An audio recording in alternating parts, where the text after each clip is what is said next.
Mhm. And we saw that in Ferguson with tear gas being thrown and with, community members being hit with rubber bullets and being like, severely injured. But to see like loss of life at these protests and to know that speaking up, using your First Amendment right, could very well lead to your life being taken is a really sad thing and something we have to reckon with. And I know that this episode is going live just before July 4th.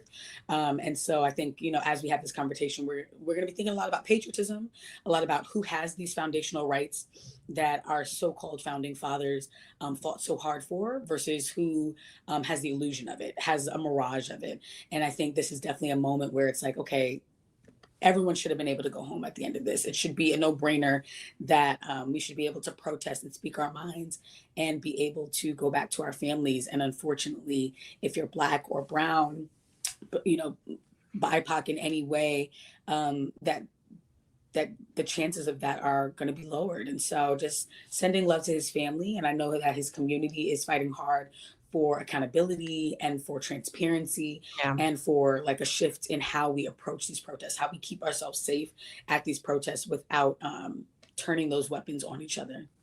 No, absolutely. Yeah, I remember reading that article and learning about the story and feeling really devastated because, no one goes to a protest thinking that they're not going to return home, right? No one goes to exercise what is we all know to be our constitutional right Yeah. and feel like they can't do so unless unless you are a part of a group of people or fighting for a particular issue that is not deemed to be